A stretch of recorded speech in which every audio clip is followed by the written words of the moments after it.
Yeah, I mean, I don't know that whole dark universal universe they were trying to build. I mean, I just saw that coming for what it was a mile away because I don't know, you can't capture the kind of lightning that Marvel did in the bottle.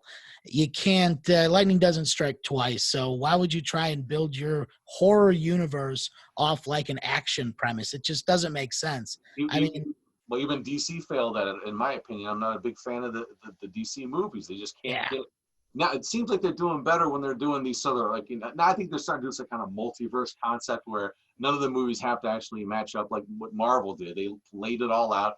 I mean, most of the movies are just beautifully done. They're fun. Yeah, the Marvel movies Yeah. are. I love them, and but the DC stuff I can't. And they I'm lost. not a big like Joker and Harlequin fan. Well, like I not their new version. But I am, but not the movie version. I so miss far. the old school like. I like the Joaquin Phoenix version, but no, the one that they had in Suicide Squad was just awful. Jared Leto. He's I so fell dreamy. asleep halfway through that movie. But you know what? Jared Leto looks good as Morbius the Vampire if they put that movie out. Yeah. I hope that movie's Looks released. great. Yeah, I'm a fan of that guy. So, That's who, cool. Jared or Morbius? Morbius. Okay. Yeah. I like Yeah. comics. Yeah, he always had he always had an interesting arc too because he was one of those classical monsters, but they just retold that story through a sci-fi lens, which always makes it fresh, because I mean at his core he's still just a vampire, but it just removed all that supernatural aspect to it and makes it something that's very explainable. Well, I wish Marvel would just go ahead and just do their monster universe, all this Man Thing and Yeah. Dracula, Morbius, They might. Werewolf by Night, that'd be so Ooh, great. That would be cool. Maybe Blade could be back, but I have to have the Wesley Snipes Blade. Aren't they bringing back? Yes, Are they they are. making Yeah, a new they Blade? are. But it doesn't, I don't know. Wesley Snipes was an awesome. Snipes Blade was pretty tight. I mean that's gonna be hard. That's big shoes to fill there. Well, I mean, everyone always points to X-Men as like launching the superhero phrase, but I disagree. It was Blade, man. Blade was an awesome movie. It was true to the comic. It was very true. I mean, it did. I mean, it was just updated. He didn't have the green goggles, but he had the cool shades and all the cool tools to kill vampires. He had Whistler was in it.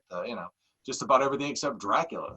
And I think he was that was the first superhero movie starring an African American character, as far as I know. I don't know if there's any others that came out. What about Damon Wayans? What was that? Oh, Blank Man, yeah. Blank Man. See? Oh, okay. I forgot about that. Technically. How soon we forget Blank. Yeah, what about, didn't Robert Townsend do, or was that a movie he did? I forget, Robert Townsend. I thought he played a character too, a super character. I don't remember. Yeah, I don't remember. Well, so there was also Steel with Shaq, Superman knockoff. Terrible. Yeah, that's true. That might have been predate Blank Man. I'll have to look that up on the internet. That one's great. That's great in all the wrong ways, that movie. Yeah, that movie was interesting because like I feel the writing team just tried to go more blaxploitation than superhero with it. So the way the film's laid out, he's removing riffraff from the hood. Like it tells like one of those like 70s blaxploitation flicks, which is cool because I love that entire genre. But what a weird character to focus on because Steel was an offshoot of the death of Superman, right? He was like this other super character from another universe, or maybe since Superman was dead, a lot of people thought they were going to try to fill his shoes because they miss him, and I think he was one of these characters. So it was almost like Tony Stark, where he created his own costume that was made of steel or something like that. I don't remember the origin 100%, but it's so just okay. I mean, when people even get, you have to, why are you Superman but not Superman? Well, then weren't they trying to have like Superboy take over or something? What are you talking about? With the Superman comics. You're okay. I know we went from movies to and after the death of Superman, Superboy did step in for a bit, but he was a punk. Nobody likes Superboy. Yeah, he didn't do anything good. He powers in the wrong way. But yeah. Anyway, so I don't even know how we got off onto the. I think we're just talking about superheroes. From horror movies now to superheroes. We're talking about Universal horror movies and Marvel's horror stuff. But yeah, Universal. I think they still might have a chance. All they have to do is kind of reset it again. Don't put The Rock as the Wolf Man. Don't try to overcast it. That's what they're going to do. Yeah. It's I like think, we don't always need a big name actor to be in a movie to make Russell it Crowe good. was Jekyll and Hyde. It was Dr. Jekyll. Just find an actor That was that would be the right awful. fit. Oh boy. Yeah. Oh, but the worst movie ever. Worst newer horror movie. Which one? Van Helsing. Oh, Yeah. I didn't like That- Van Helsing at all. I try to watch it again, and between the Hot Topic vampires and which were almost like the underworld vampires, they're a little hot topicy too. Oh yeah. But these were really bad, and the acting is Kate Beckinsale in tight black vinyl couldn't save that movie. She was in that movie too. Couldn't save it. I'm sorry, Kate. I got to cut this off. I can't. I didn't like that movie either. I watched it when it like first came out, and I'm like, The werewolf, the big giant black werewolf at the end, the Van Helsing was really cool looking, but that's not a movie for me. I just can't sit there and watch. Yeah, and that CGI doesn't age well. Like all that early 2000 CGI, it doesn't age well. Yeah. Mm-hmm. Well, but you say it, but what about the Jurassic Park stuff? I mean, that stuff's great. They did a combination of practical and CGI, but that's when they had like, if you ever watch a documentary on that, the stuff that they do CGI analysis on your desktop, they had like a room full of computers cranking out, rendering this CGI at the time. Oh yeah. Yeah, and I mean, I don't know. I want to say that is probably, mainstream wise, the last really good monster movie that we've had, because like there's been horror movies that have featured like supernatural monsters, but like mainstream like movie that just conquers the box office one summer monster movie, I'd say that's the last good one. Which one you talking about? Jurassic Park? You mean? Well, I mean Jurassic Park, just the franchise, I guess. Oh, just the series. No, Yeah, because it was fun. Well, they're fun. They're great, like popcorn movies, and it is what it is. It's dinosaurs, It's fun to watch. Now, if you could just take out Jeff Goldblum, I'd love it even more. Not a Jeff Goldblum fan? Well, only in a few things. The Fly, I love. The Fly. Yeah, he was good at that. Yeah, that was pretty good. That was Cronenberg, so it was crazy. But we just tried to watch Buckaroo Banzai the other day. Oh, that movie's Ooh, that's a rough one to get through, but like it's so funny. Right, exactly. We were thinking about like it has some good parts. Like some of the characters are interesting, but the stories jumps all over the place. It's just the same. It's just them chasing him. I didn't get. After a while, I got bored. Well, I mean, the thing about Buckaroo Banzai is they just try to make him so many things at once. Like he's a scientist, he's a ninja, he's a rock star, he's a race car driver. Like what doesn't Buckaroo Banzai do? That's funny. I like that premise, but why he couldn't make a movie good? That's the only thing he couldn't do. Yeah.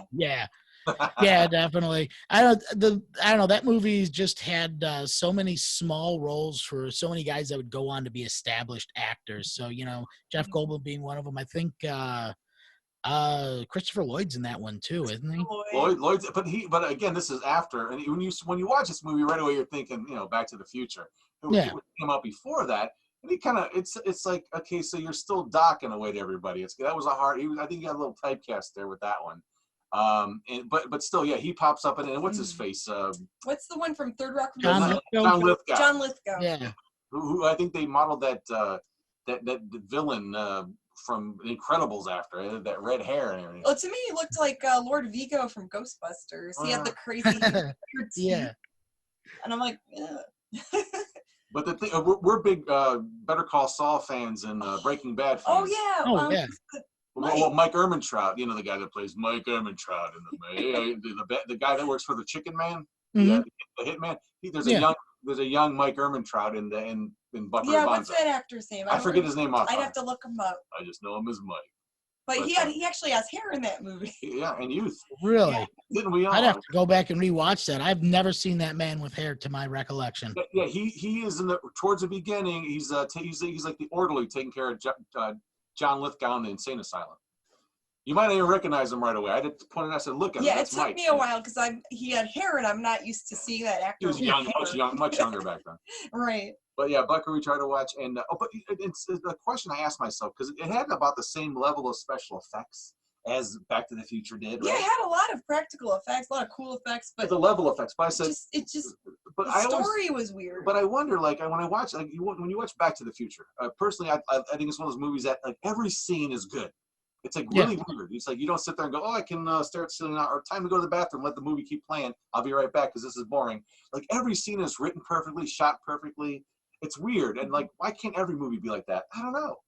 So well, I was going to say, Back to the Future, like the entire trilogy is just written so tightly. There's so many small nuances that like they put in the background in, the first one, and they realize, well, that guy's walking back there with a hat and a coat. We could just write that in to be Doc in the next movie. And they did it. And I mean, I don't know, just the way that they structured everything, the way that they worked everything, and it's just I don't know. They noodled it out really nice. It's and I just that's think an awesome movie. I just think in theory that why can't every movie be that? But I guess it just or trilogy, I should say. I guess everybody. I mean, it's just that's how unique these directors' visions. It's really the vision of the director and how much control they have over the movie. Because that's the problem with a lot of movies is that you'll have this brilliant idea and a brilliant script, but then some of the producers want to get involved, and Kevin Smith has some great stories about that. He sure does. Yeah, writing about Superman when he was supposed to write a reboot of a Superman movie. The one that it was the one where he saves the plane from crashing into the stadium one. I think it was supposed to be that one. But Kevin Smith tells that great story about how the producers wanted him to add Superman fighting a giant tarantula. And he didn't know why he wanted it, but then he finds out that the guy that wanted it done, the producer, his daughter wrote a paper about tarantulas for a 5th grade class. So that's their reason. But you know where it showed up later? Where? Wild Wild West. Oh, because giant robot, mechanical spider. Oh boy, they get their way. But that does tend to taint because everyone wants to put their fingerprints on it, and they work with enough corporate types. I did that. See that thing? That was my idea. It's like. Just leave it alone. Let the creative guy do it. Yeah, let the creatives do their thing. Let the people with the vision, like Marvel did, was brilliant. They brought in people that wrote comics to come in and consult. Yeah. And that also made sure that, like, they were true to the character's core, too. The other studio that's really doing that well with horror, I think, is Blumhouse. Like, they let their creators come in and just go wild and do what they want to. They are knocking it out of the park. They got one out. See, and there's another guy I'm not really that choked up about, Vince Vaughn. But there's a movie coming out called Freaky. It's like a Freaky Friday. Have you seen the preview for that? No, I haven't seen that one yet. Oh, it does. I have to admit, it does look cool. It's more like it's a horror movie. It's like a horror movie, but like a horror comedy kind of, because they do have some jokes in there and stuff. And it's fun. Geared towards teenagers. So the premise is, I'm not giving any spoil. I mean, this is what's in the commercial because I haven't seen the movie yet. But it's a teen movie, where they have the teenagers in high school type of thing. And one of them, the blonde girl, gets attacked by Vince Vaughn, who's a serial killer, and he has this magical knife, right? And he looks like he stabs her with it. But what he does is he transferred his soul into her body and vice versa. It's Freaky Friday, right? That type of thing. So where the mom switches souls with the daughter. Yeah. Same thing, but a serial killer for whatever reason, wants to be in her body, probably running from the cops, almost got caught. Does that type of thing, like Chucky, that type of thing. Yeah. Kind of reminds me of that. What was that Denzel Washington movie? Fallen. Fallen. Yeah, the one where the demon just jumps from person to person. Just by you, and Fallen. It's a great movie. Oh, that's a scary movie. Oh, that's a good one. Messed up movie. Something like that, soul transmigration type of thing. But but it's looks cool. Interesting. So you got Vince Vaughn with a girl. It's almost like the Jumanji thing, right? Even though I didn't see it, it was a funny idea. Hey, now the Rock's a girl, that type of thing, Yeah. Or a girl is the Rock, in the game. Yeah. Well, he's got there's Vince Vaughn has his teenage girl in his body. He's like, hey guys, I got to get my body back, and all her friends are like, who are you? You know what I mean? So and the girl's the killer, and got the killer soul in her, and she wants her body back. It's one of those, but it looks good. It looks good. Yeah. Something different, something fun. Yeah. So hopefully it's good. Yeah, I mean that's the one thing. Blumhouse does do a lot of things that are different, and I don't know, just the way that each one of their movies kind of relates around the homestead, right? Whether it's Us, whether it's Get Out, or The Purge. The first film being just a straight home invasion film. Like I feel like, those invasion style movies just touch at that core. And then over the course of that of their series of films, they've explored different facets of what's fascinating and what about the horror of being in the home. Yeah, well, I think Get Out was my favorite so far. Get Out's brilliant. It was so, oh my God. I expected so cool. one thing and I totally got another. I did not see. Yeah. I'm thinking, here we go, and they're going to do something. I want to get into the some sort of issues with race, and it wasn't really that at all. It was more of a fashion thing. Oh, this is what's in this year. So it ended up being more like weird. A demented sci-fi it's type like, of thing. What the heck's going on? Yeah, I had not seen Yeah, that was a great twist. And my favorite part was the guy that knew exactly what was going on. The TSA worker. He figured it out, but he couldn't get anyone to believe. No one believed him. He was basically the audience. He was the hero. Well, he was the audience person. Yeah. Who's figured out what's going on. But we were like, yeah, rooting for him. Oh my God, I love that. It was just so funny. Just brilliantly written. Yeah, well, I mean, particularly like right at the end, we're like, the cop car is coming up, and you see this African American guy, choking out this little blonde girl, and like you just expect the worst, and then you get that final joke, and it's just like, just so relieving. Yeah. I like it. That's one thing I love about horror is like I love those horror movies that take you on that journey, but at the end they kind of leave you with that lighthearted touch.